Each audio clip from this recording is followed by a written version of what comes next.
Avant, j'étais quelqu'un de très colérique, de très refermé sur moi-même. Je doutais de tout. J'avais pas du tout confiance en moi. Je faisais des cauchemars. Voilà, j'étais très négative. Et même à l'école, j'avais pas de résultats positifs à l'école. Et avec ma famille, j'avais beaucoup de problèmes aussi avec mon petit frère parce que j'étais très colérique. Et je tapais tout le monde, Dû à tout quoi ça. cette colère? En fait, étant plus jeune, j'ai toujours eu des problèmes avec les gens autour de moi et j'ai subi aussi certains attouchements. Donc, du coup, après, je me suis refermée sur moi-même et j'ai eu aussi de la colère et de la haine envers cette personne qui m'avait fait ça. Comment vous vous sentiez à cette époque-là? Frustrée, énervée. J'avais vraiment beaucoup de haine et j'avais pas confiance en moi.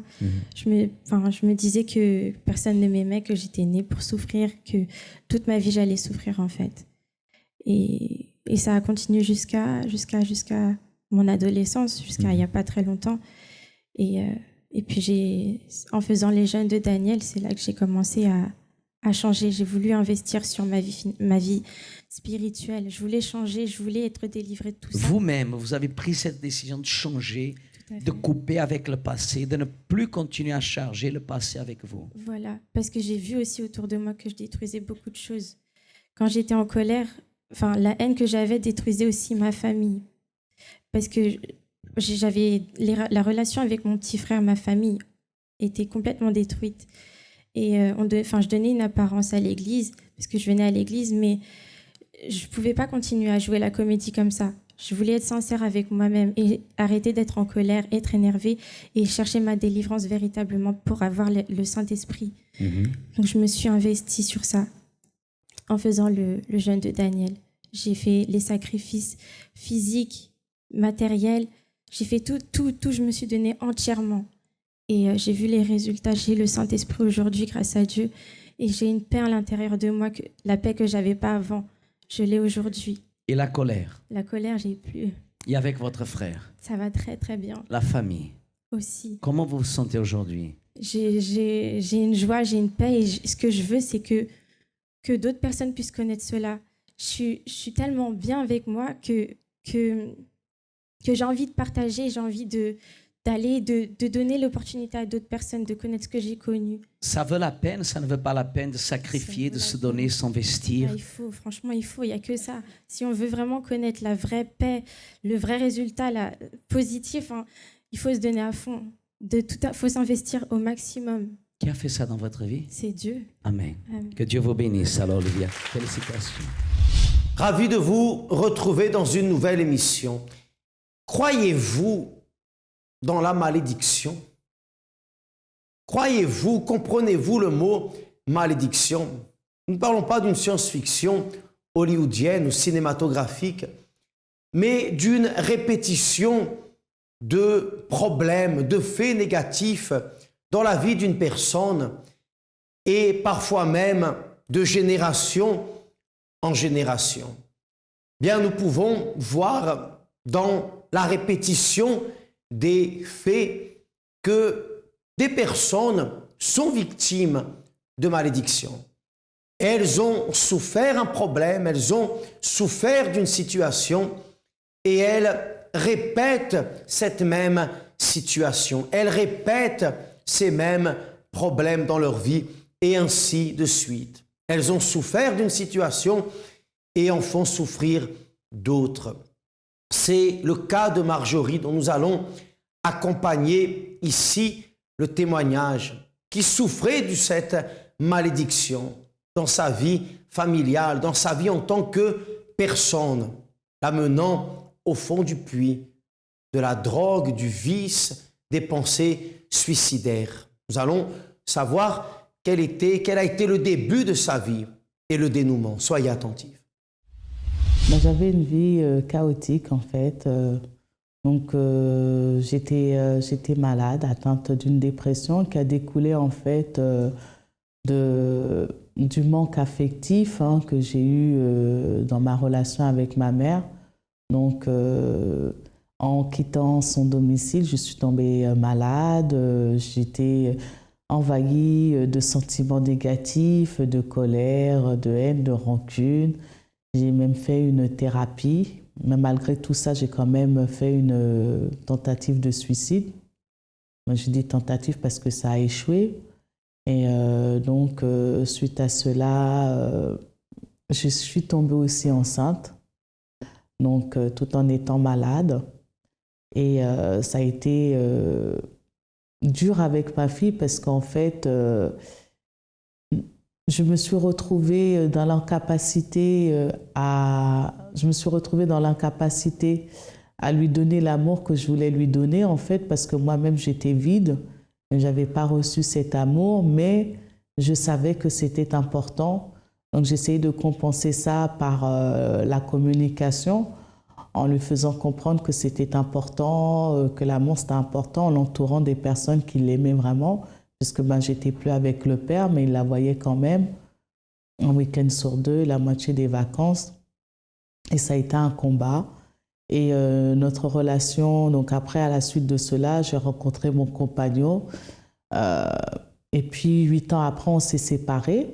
Et ça a été très, très dur parce que ma maladie, en fait, la maladie, elle a évolué. Ça a été beaucoup plus grave. Donc, ça a été vraiment des crises d'angoisse, des crises de panique qui ont fait que je ne pouvais même plus m'occuper de ma fille. Elle a dû donc rester chez son père et de là, lui-même, il s'est séparé de sa compagne avec qui il avait fait 8 années. Et ça a été extrêmement dur pour ma fille de vivre ces 2 séparations. Elle était rentrée, mais dans une violence, dans une colère. Et j'en ai subi aussi les conséquences puisque ça a été même jusqu'au cou. Mais en fait, j'étais très dépendante au cannabis, à la cigarette dans un premier temps parce que je recherchais un bien-être en fait à travers ces drogues, mais en même temps je m'enfermais dans ma bulle et je délaissais ma fille, donc d'où cette colère, cette haine qui la nourrit en fait. Et ça a aussi joué aussi dans ma relation parce que ça m'a rendu très dure, très rigide en fait. C'était comme je voulais et pas autrement. Et donc tout ça, ça a abouti à un chaos encore plus grand que le début. C'est-à-dire il y a eu la séparation, je l'ai très très mal vécu puisque je suis tombée encore plus malade. Je ne dormais plus, je mangeais plus. Et puis j'avais une colère, une haine, mais vraiment sans égal en fait. Professionnellement, j'aboutissais à rien, je ne croyais pas en moi. J'avais peur de tout et quand j'avais un travail, ça n'aboutissait pas. Ni en CDI, ça a toujours été des choses précaires, toujours des choses entre le mauvais et le pire, je choisissais toujours le mauvais pour garder la tête hors de l'eau. Votre vie est pleine de pensées, d'idées, certaines meilleures que d'autres, sûrement parce qu'aucun jour n'est semblable aux autres. Il existe des pensées négatives qui poussent à prendre des attitudes irresponsables et impulsives. De toutes les pensées négatives que vous pouvez avoir, celles-ci sont les plus significatives. Les pensées suicidaires. Des événements inattendus, la perte d'un proche par exemple, l'arrivée du chômage ou même une maladie, des problèmes pour lesquels la solution paraît loin d'arriver et donne l'impression d'être entre le marteau et l'enclume. C'est alors que surgit la pensée d'en finir avec notre propre vie. Quand vous arrivez au point de penser à votre fin, il est urgent d'agir et changer. Cherchez de l'aide et ne pas abandonner. Et encore moins céder à cette pensée. Pour plus qu'une personne soit émotive, fragile et affirme vouloir en finir avec sa vie à chaque défi qu'elle affronte, il est important de prendre ses pensées très au sérieux. Nombreuses sont les vies qui se perdent à cause de l'absence d'aide, d'une main amie pour changer cette façon de penser. Ces désirs de mort résultent de l'importance que vous donnez à tout ce qui vous entoure. Les disputes, les dépressions, les pertes. Cette importance est différente pour chaque personne. Pour cette raison, il est important de savoir prendre du recul, mais aussi savoir gérer les différents événements. Et vous? Avez-vous déjà pensé à vous ôter la vie? Qu'est-ce qui vous a amené à avoir cette pensée? Sachez que ce n'est pas un bon choix à faire. Si pour une raison quelconque, vous êtes dépressif, il y a une solution pour votre problème. N'abandonnez pas. Le centre d'accueil est toujours prêt à vous tendre la main et vous faire trouver une issue à cette idée trouble que vous avez de la vie. Ne perdez plus de temps, n'y pensez plus. Consultez le site centredaccueil.fr ou contactez l'AMI 24 heures au 01 53 35 85 12. Nous sommes toujours disponibles pour vous aider.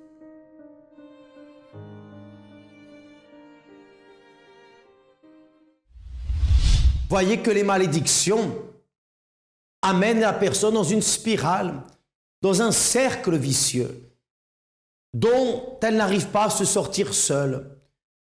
Et même parfois l'aide extérieure, celle des amis, de la famille, des voisins, des personnes qui sont même bien intentionnées, ne résout pas. Mais le pouvoir de la foi que nous vous présentons chaque jour dans cette émission a le pouvoir. Nous avons vu à quel point, à quelle extrémité Marjorie est arrivée. Maintenant, nous allons voir à quel moment et comment sa vie a commencé à changer. Le point de rupture entre cette vie de souffrance, cette vie bloquée, totalement malheureuse, et le début d'un nouveau processus, d'un cercle vertueux qui l'a amené à être aujourd'hui une personne heureuse. Soyez attentifs à ce point de changement, parce qu'il y a également dans votre vie un point de changement, un point d'impact. Soyez-en sûrs. J'ai connu le centre d'accueil par ma mère, par ma famille en fait. Voilà.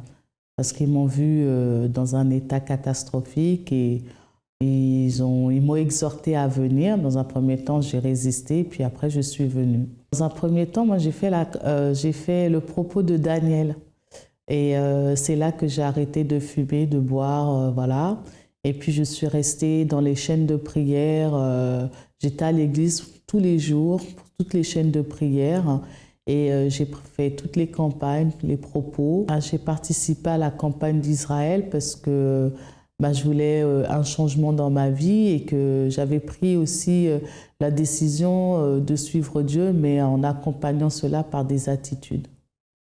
La campagne d'Israël représentait pour moi, à cette première campagne, j'avais demandé que ma vie soit restaurée. J'avais demandé, c'était pour moi une chance d'accompagner ma demande de prière par un sacrifice pour montrer à Dieu mon désir de changer de vie en fait. Pour moi, il n'y avait plus d'autres solutions. J'avais essayé d'autres solutions pour changer de vie, que ce soit à travers la drogue ou même en ayant vu des guérisseurs. Donc pour moi, Dieu était, il n'y avait que lui qui pouvait me répondre. J'ai fait le jeûne, j'ai fait le sacrifice physique, le sacrifice spirituel et le sacrifice matériel. J'étais à l'église tous les jours, j'écoutais l'enseignement, je mettais en pratique et puis en pratique et dans mes attitudes aussi. J'étais à l'église mais avec une force qui voulait me faire repartir, donc j'étais très négative. Les chaînes de prière, je venais à l'église tous les jours et puis je parlais aussi aux serviteurs. J'ai déposé mon sacrifice, j'étais déjà mieux au niveau de ma santé. Déjà. Ça a joué vraiment beaucoup sur ma santé puisque je me rappelle à la première campagne d'Israël, j'étais sous somnifère, je ne dormais pas. Et avant même que la campagne se termine, je ne prenais plus de somnifères. Donc ça a été vraiment la première restauration que Dieu a faite dans ma vie. Une invitation à changer la vie de Marjorie. Et c'est la raison pour laquelle je souhaite vous laisser cette invitation aujourd'hui. Vous qui également passez par des situations implacables, difficiles, vous êtes peut-être même comme Marjorie dans le passé. Vous pensez au suicide, vous pensez à la mort, vous dites Christophe, de toute façon, il n'y a rien à faire, il n'y a plus rien à faire, ma vie est terminée. Non, votre vie n'est pas terminée. et elle peut même commencer aujourd'hui, que vous ayez 20, que vous ayez 30, 40, 50 ans, ou 16, 17, 18 ans, peu importe. Vous dites, j'ai déjà vécu tellement de souffrances, tellement de problèmes, comment m'en sortir aujourd'hui? Bien, sachez que vous devez arriver au point de rupture avec cette vie d'affliction, avec cette vie de problème. Et ce point de rupture, il s'appelle la foi. Voyez Marjorie, elle est allée chez les guérisseurs, elle a cherché une solution qui ne lui a rien apporté. Mais à travers la foi, placée dans la bonne personne, dans l'auteur, dans le créateur de la vie, en Dieu lui-même, tout a changé à travers ses attitudes, à travers sa foi, à travers son abandon total entre les mains de Dieu. Alors, le cercle négatif a été brisé et elle a commencé un cercle vertueux. Voyons qui est Marjorie aujourd'hui. Ma vie, elle est différente. Je suis quelqu'un de beaucoup plus posé, donc avec des pensées beaucoup plus positives. Je vais de l'avant, je m'accroche, j'ai des liens différents avec ma fille, avec ma mère. On a des discussions où elle peut me parler des choses intimes et voilà. Donc j'ai plus cette haine, cette colère, cette rancune, cette violence qui était en moi. Je me sens plus apaisée. Aujourd'hui, je travaille. Je suis en CDI dans un métier que j'aime et que j'ai plaisir à faire. Donc je glorifie Dieu pour ça. Et les relations avec ma fille et son père se sont arrangées. Aujourd'hui, il participe financièrement, affectivement dans son éducation. Et puis, il me donne le respect qui m'est dû, que je n'avais pas auparavant. Et je crois en moi. Aujourd'hui, je m'aime. Je n'ai plus besoin d'un homme. Non pas que je n'attends pas l'homme de ma vie pour me sentir exister. Voilà, j'avance avec la grâce de Dieu et aujourd'hui, c'est différent. Je ne fume pas, je ne bois pas, je ne prends même pas de café, je mène une vie saine, que ce soit d'un point de vue physique et que spirituel. J'essaye de nettoyer mon cœur au jour le jour, de pratiquer la parole de Dieu telle qu'elle est écrite. Aujourd'hui, je veux aller de l'avant, je veux glorifier le nom de Dieu, je veux me dépasser. Le centre d'accueil représente l'endroit où j'ai appris à croire en moi, à croire en Dieu et à croire que l'impossible est possible et qu'il faut vraiment, c'est le lieu qui m'a appris à me révolter, à ne pas me résigner et surtout, à ne plus croire que j'avais le choix qu'entre le mauvais et le pire. Chaque vendredi se déroule au centre d'accueil la délivrance spirituelle. Vous qui êtes une personne chargée, qui portez des fardeaux, des poids, vous n'avez envie de rien faire, vous n'avez plus aucune motivation, tout est bloqué autour de vous. Il y a toujours cette voix négative qui vous parle en vous disant que vous n'êtes pas capable, que vous ne réussirez pas. Bien, prenez rendez-vous chaque vendredi au centre d'accueil. Le siège national est au 254 du Faubourg Saint-Martin à Paris, mais nous avons des centres qui sont éparpillés dans toute l'Île-de-France et en province. Et vous avez l'opportunité de recevoir l'aide que Marjorie a reçue. À travers une chaîne de prière, à travers une orientation, un conseil, un appui spirituel dans la prière, vous pouvez également vous en sortir. Ça a été le cas de Marjorie et c'est le cas de Julien dont nous allons accompagner le récit également. Ma lettre était due à une enfance, un passé très très difficile. J'ai subi beaucoup de violences, soit morale, physique, sexuelle. Ouais. Ça a mis comme sentiment à l'intérieur de moi une très profonde haine, un profond mal-être.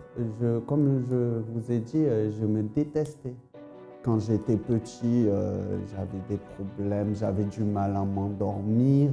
Je faisais énormément de cauchemars. Mais ensuite, quand je suis devenu adolescent, peut-être vers l'âge de 15 ans, là, j'ai commencé à vraiment prendre beaucoup de médicaments en même temps. Voilà, pour dormir longtemps, voire ne jamais me réveiller, quoi. C'était ça le truc, tellement j'étais mal. Au fait, je pense que c'était aussi des appels au secours pour voir ma détresse. Ça va marcher, ça va marcher. Et sinon, ouais, quand je suis devenu plus grand, ado, ouais, j'avais beaucoup d'insomnie, énormément d'insomnie. Oui, je fumais. J'ai touché pour la première fois une cigarette à l'âge de 8 ans. Mais ensuite, j'ai commencé vraiment à fumer comme ça avec les copains à l'âge de 12 ans. C'est-à-dire peut-être un paquet qui faisait le mois. Mais ensuite, à la suite de ça, j'ai commencé vraiment à être vicié dans la cigarette à l'âge de 15 ans, quand on passe au lycée, au fait, vacances de 3e. Oui, j'ai fumé, un paquet un jour et demi. C'est-à-dire 20 cigarettes, un jour et demi. En gros, 15 cigarettes par jour. Le moment le plus dur pour moi, pour être honnête avec vous, chaque seconde de ma vie était vraiment dure. Bien sûr, il y avait des moments où je souriais comme un enfant, mais en fait, je n'ai pas eu d'enfance ni d'adolescence. J'ai eu à affronter des choses d'adultes très jeune, en fait, sans même avoir les armes. Même pendant mon adolescence ou même étant jeune adulte, je me sentais en décalage, au fait, que j'avais grandi auparavant. C'est comme si c'était une régression. En fait, après une énième tentative, parce que j'en ai fait beaucoup et notamment j'ai fait un léger coma à la suite, je prenais des médicaments très forts, en fait. Et en fait, pendant que j'étais en train de prendre mes médicaments, tout noir dans ma chambre, ça, vraiment, j'étais en train de prendre mes médicaments, mon alcool, et j'ai dit comme ça, non, j'en peux plus là. Vraiment, j'en pouvais plus. Et du coup, ça me dépassait, quoi. Et du coup, j'ai dit, bon, ben là, c'est soit je meurs, mais je meurs vraiment, soit c'est pour une vie meilleure si je reste en vie. Parce que non, je n'accepte plus. C'est bon, je suis arrivé à un point de vraiment, je ne peux plus continuer à vivre. Et là, en fait, quelques jours après, même pas une semaine, j'ai rencontré un jeune de l'église, au fait. Comme ça, bon, voilà, et il m'a invité.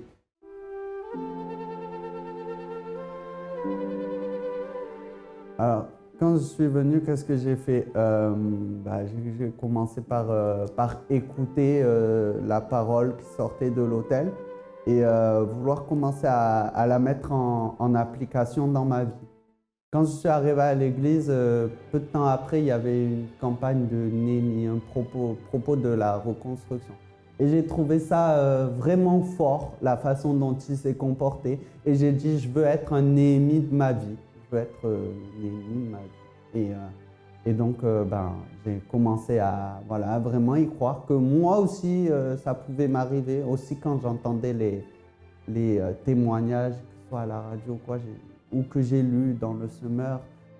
Sinon, j'ai fait la campagne d'Israël. Et j'ai fait le jeûne de Daniel dernièrement. Pendant la campagne d'Israël, il y a eu des luttes. C'est très difficile. Un engagement vis-à-vis de Dieu, au fait. C'était ma part que je devais faire. C'est vraiment ça. Ouais. Et c'était de demander à Dieu de continuer, parce qu'il avait déjà commencé à transformer ma vie. Et il continue. Aujourd'hui, ma vie est reconstruite. En fait, maintenant, je suis un homme qui m'aime et qui aime son prochain. Je n'ai plus du tout de pensée suicidaire, plus du tout. Je n'ai plus d'insomnie. En fait, je suis heureux de vivre, en fait. J'ai la joie de vivre. Quand il m'arrive un problème, je confie ça à Dieu et puis je sais que Dieu fait, Dieu agit. Voilà.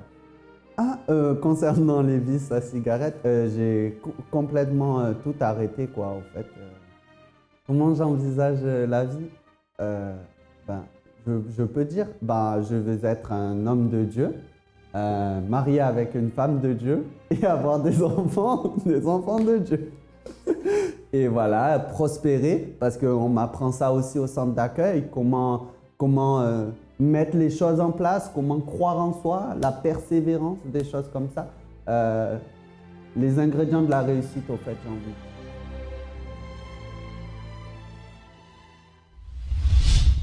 Chaque vendredi, une opportunité vous est donnée, vous est proposée pour changer le cadre de votre situation. Pour plus d'informations, la ligne AMI 24 heures 01 53 35 85 12. Notre site internet est centredaccueil.fr. Je vous redonne l'adresse de notre siège national, 254 rue du Faubourg Saint-Martin à Paris. Et je suis avec vous chaque vendredi, d'ailleurs chaque jour à Montreuil, au 17 avenue Fédère. 3 minutes à pied à peine de la sortie de métro Mairie de Montreuil. C'est le terminus de la ligne 9, Mairie de Montreuil. Et si vous êtes plus proche de Nanterre, si vous êtes plus proche d'Évry-Courcouronnes, de Melun, de Villejuif, il y a également un centre d'accueil proche de chez vous. N'hésitez pas à consulter la rubrique adresse sur notre site internet. À très bientôt.